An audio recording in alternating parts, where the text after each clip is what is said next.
Cook stoves. There really is no such thing as the ultimate stove. Every stove has a drawback, every stove has benefits.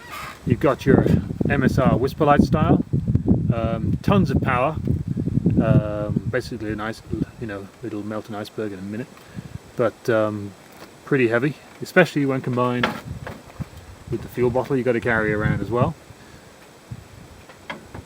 You've got your basic Trangia stove. This comes out of a mini Trangia set, which I actually like. The actual mini Trangia pot itself is a very elegant pot with no sharp edges outside. But this takes a long time to heat water up. It's quite heavy. You've got your alcohol stoves, your basic two-wall, double-wall alcohol stove, which is otherwise known as a soda can stove. You can look that up on Wikipedia and how to make them. For which you can have simmer rings and a snuffer, which is around here somewhere, to actually put it out. So you can boil fast, you can cook your bacon on it, or simmer your water, and then you can put it out. This one has what's called the fast start capacity, which basically means that it's got some of this fiberglass wadding, which is inside between the two walls. You use it to wick the alcohol around to the top where it vaporizes fast and blooms, that's the word people use, blooms quickly. Then you've got your basic groove stove. This one's a little bit smaller. If you look in the bottom, you can see it also has some wicking to get some to get the alcohol into the grooves, and it will actually bloom longer. You'll only waste probably 15 seconds of burn time at the end with the center going. These things bloom in literally a few seconds. You've got your basic alcohol stove with a stand on the top in this instance. Personally, I don't really like these stands. I don't think they last very long and they're really awkward to assemble. But if I pop it off, they just collapse and fold flat. So they don't take up much space in your storage. I prefer this kind of stand, which is made of bicycle spokes and a little bit of aluminum and some brass there to hold it together at the hinge point. They're very strong. And do a very good job. Trangia is a fuel pot. The easiest way to light these things is typically a cigarette lighter, but always wise to carry matches, and also of course a standard sparker. Which brings us to what we see at the back here, which is your pot screen. People have been using this kind of pot screen forever, which is essentially a cylinder of aluminum from the bottom of in this case, Costco baking tray, which I'll show you in a second, with a whole bunch of holes punched in it. I find it necessary to punch a great deal of holes, many holes, to get the thing to breathe. That's very impractical, for me anyway. So what I prefer to do is just have one strip of aluminum and cut an area top and bottom, as you can see here, and this is more than adequate for me to let the thing breathe, and especially in combination with a pot sitting in the middle there with about half an inch all the way around it to let the gases escape. This top groove cut here is to allow you to use a fry pan. When you have it stand in there and a frying pan, you can actually get to the lip of the frying pan with your handle wrong way up, sorry, right-handed, with your handle here to actually get the fry pan out and in the end. Okay. These things are incredibly easy to make. I mean, there's no holes to punch. You basically go and buy your baking tray, cut it with a pair of household scissors or your Swiss Army knife, and fold it over the lip to make it, you probably see that if you look carefully, to make it nice and smooth, or so you don't cut yourself. Your basic pot stand. This one is designed to fit into this, so that when it's pushed down, it forms a very firm base. Oops, that's pretty level. There we go. And the stove just slides underneath, like that. That one is actually designed to go with this stove, like that. Okay. Forms a good firm base for a smallish pot. This is a two-person pot, actually really a solo. The brass, yes, will get extremely hot, however, not hot enough to melt it, especially if you have a heatsink with water on the top. So that's one basic stand. Your next basic stand would be the one we just looked at, which was this guy, which can also be fitted into the same grooves on this to make it sturdier if you wish, and to give you a reflector for your for the heat from your stove. Then we have things like this stand, same sort of thing, but it's now a 3-prong, and it can be collapsed very nicely. And then we have a more heavy-duty stand, which seems to be evading my line of sight right now. Never mind. Okay, the whole idea of this thing, making your ultimate stove, is to make a stove which is ultimate for you. There is no ultimate stove.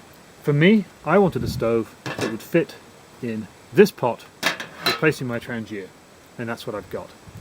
The way I use it, put that plastic in there to protect the non-stick, which comes with the actual pot. You basically take your stove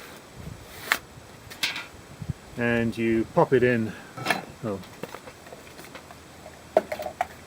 Pop it in here with your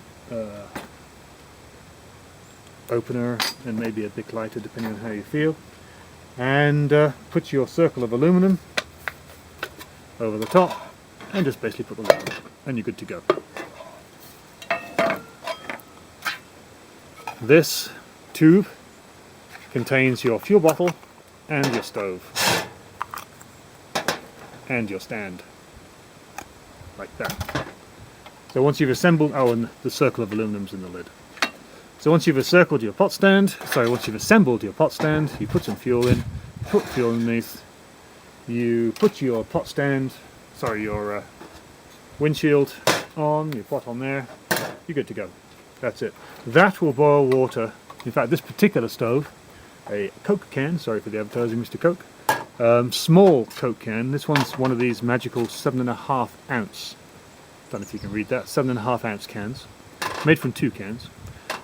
This one will boil half a litre of water in 3.5 minutes, which is fast enough for me. In fact, I actually prefer to carry these smaller ones, which will boil half a litre of water in 4.5 minutes in this pot. So really, when it comes to your stove and your ultimateness, however you gauge ultimate stove, it's a case of what is it you're looking for. And for me, it had to fit into here. Originally I was using this pot, and I was using the stand which I can't find, which is really useful but very similar to this stand,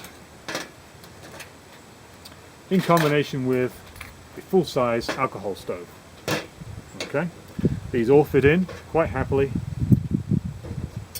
in here with a fuel bottle, and in this case a folding. This is made from a Safeway baking sheet or baking tray. What do they call them? All-purpose barbecue pan kind of thing. In fact, this is the one from Safeway. You've seen this before. And from Costco, the gauge of aluminum is heavier. It's a heavier gauge pan. Let me bring it around here. Heavier gauge pan, which doesn't fold quite so easily. If you fold it, it looks like this. It's just basically much heavier material. So this can go in as well, along with your stove and the simmering and a lighter or a fire stick, whatever. Sorry, not a fire stick, a spark stick, whatever you want to put in there. So basically, that all goes in there. But as I said, my favourite is this guy, just because it's smooth and there is nothing to catch on those more gentle garments that you carry inside your rucksack. That's pretty much it. This guy folds down into a tube like this, for which I'm using a ring of soda can to hold it together. The paper clips are used to clip it together. You can use anything you like.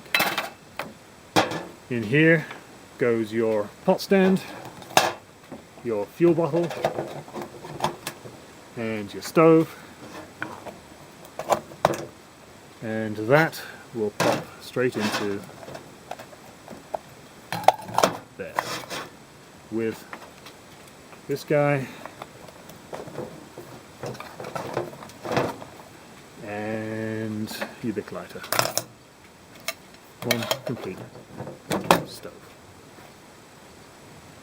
I think that's all I've got. Things to remember about using the stove with different pots. This is only a small pot, it's like 4.5 inches, maybe 5 total. This one is about a 5.5 inch pot. Notice the size of the burner's larger diameter.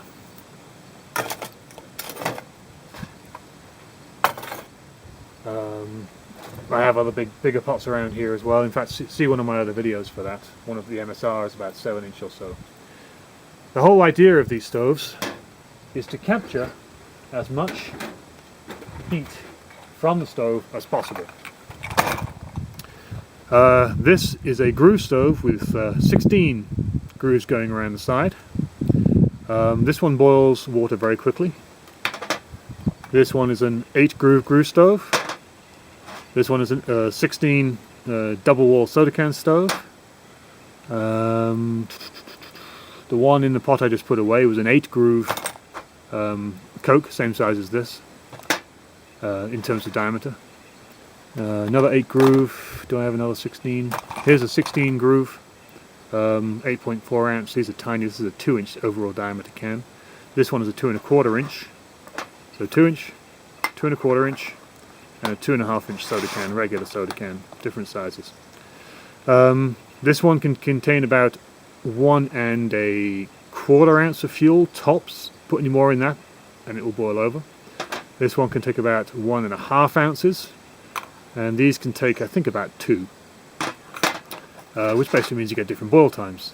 These guys are really the only ones that I can get to simmer, using that simmer ring which I put.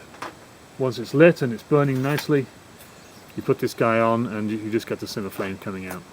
The other ones, the groove stoves, do not simmer very well. What else have I got? Oh yes, I've tried the Caldera cone. This was just a makeshift Caldera cone just to test it. Honestly, I didn't get any benefit from it whatsoever.